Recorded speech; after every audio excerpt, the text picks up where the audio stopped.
Hello friends, let us now learn some important points about portal hypertension.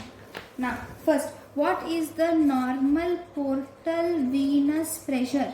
The normal portal venous pressure is around 5 to 10 millimeters of Hg, and we call it portal hypertension if the pressure is more than 10 millimeters of Hg.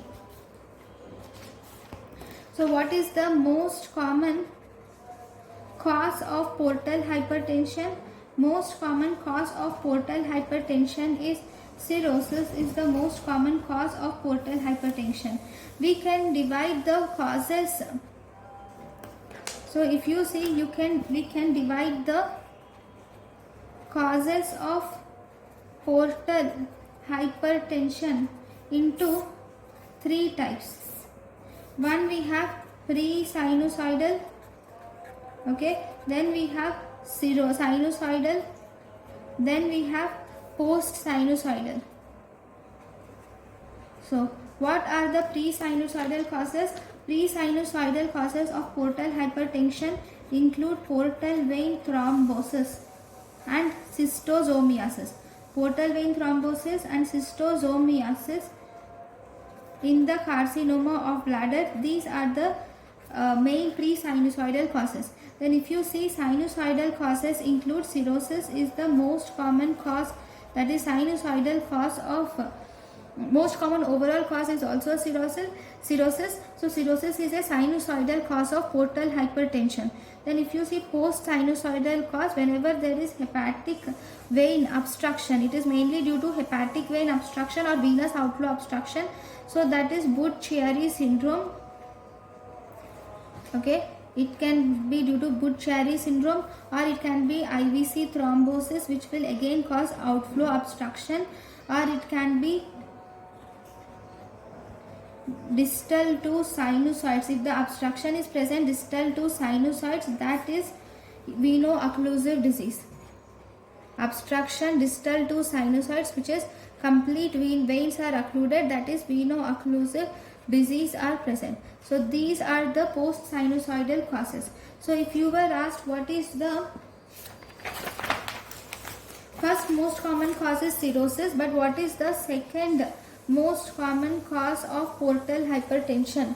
Second most common cause of portal hypertension is portal vein obstruction is the second most common cause of portal venous portal hypertension.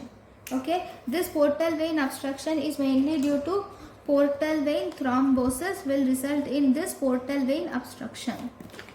Okay, next, what about the clinical features?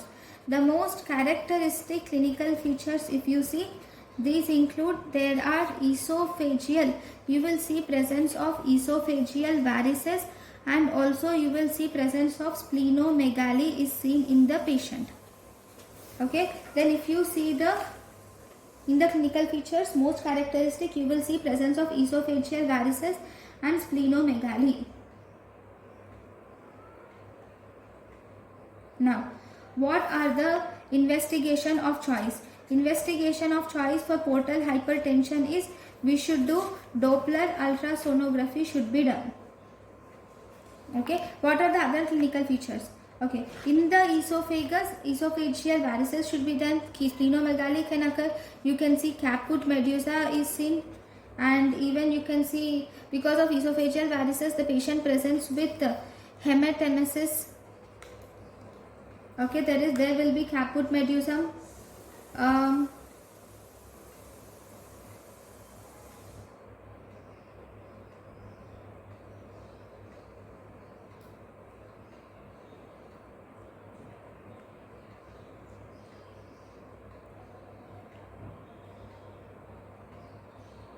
Then if you were asked one important one-liner, okay, what is the most constant finding? What is the most constant finding in patients with portal hypertension? The most constant finding in patient with postportal hypertension is splenomegaly is the most constant finding in a patient with portal hypertension. It is present in almost 80% of patients. You will see this splenomegaly. Okay.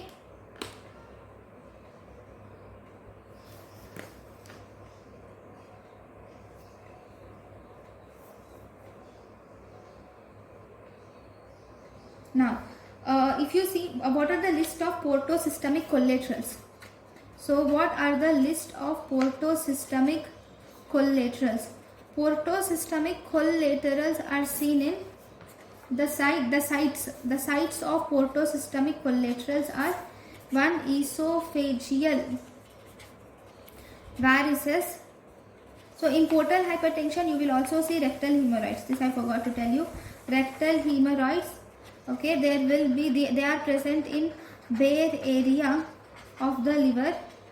They are present in caput medusae. Then they are also present in retroperitoneal veins, lumbar veins, you can see them, and they are also present in omental veins. Okay, so these are the sites of portosystemic collaterals. Now, what about the treatment? The treatment is first and foremost the treatment of hematemesis you should treat. First we will see treatment of varices, because esophageal varices will cause hematemesis. So we will see esophageal varices treatment. So esophageal varices treatment, these will first you should do urgent endoscopy. Okay, this urgent endoscopy it will be diagnostic and also therapeutic. Okay, in the diagnostic modality you can detect the esophageal varices can be detected with this endoscopy. Esophageal varices are detected. If it is therapeutic, the treatment of choice is band ligation is the treatment of choice for esophageal varices. Then if you see the other options, we can also do sclerotherapy, can also be done in these patients. Okay, but what about the medical management? So if you see in the medical management, we can do octreotide is given more than vasopressin.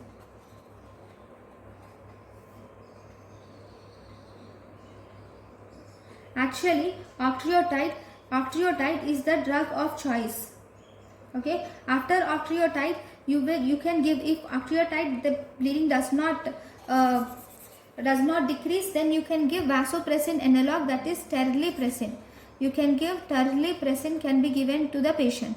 Then after giving terlipressin and vasopressin, once the bleeding decreases, then you can do upper GI endoscopy can be done, and then we can band the varices. After doing upper GI endoscopy, we can do band ligation, or banding of varices can be done, or band ligation of varices can be done endoscopically itself.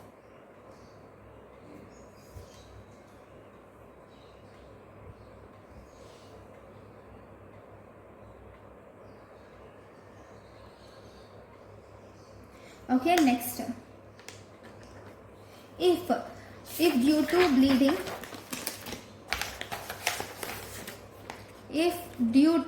bleeding, because whenever there is bleeding, there can be decrease in blood volume, so systolic blood pressure decreases.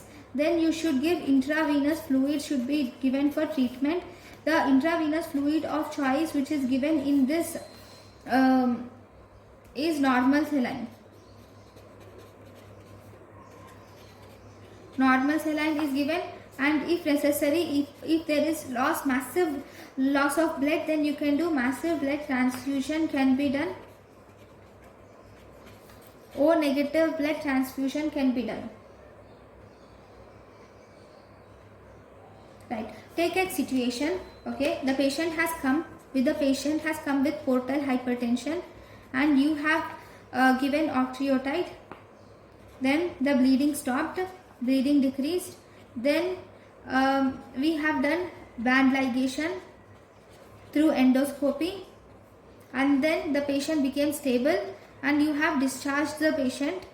Now after discharge, the patient came back with recurrent bleeding. Now the patient came back with recurrent bleeding. Okay, then what should you do? Then if there is recurrent bleeding, then the next line is you should do transjugular intrahepatic. We should do transjugular intrahepatic portosystemic shunt should be done. Transjugular intrahepatic portosystemic shunt is done.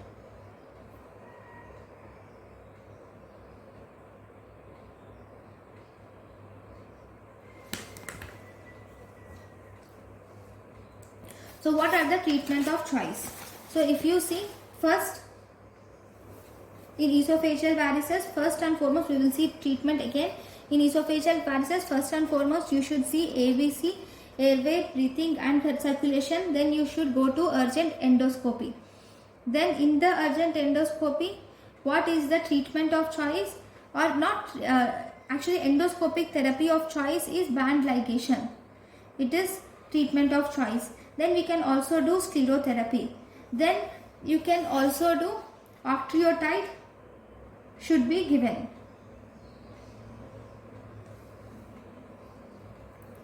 Okay, then this is one way. Then if bleeding decreases and if there is decrease in systolic blood pressure, then we should give IV fluids. The IV fluid of choice is we give normal saline. Okay, and this is the first line management. First line management is normal saline, but still if the bleeding does not control, then we can give massive blood transfusion. Then one more important thing is, if the patient presents with non-bleeding esophageal varices, the varices are not bleeding at all.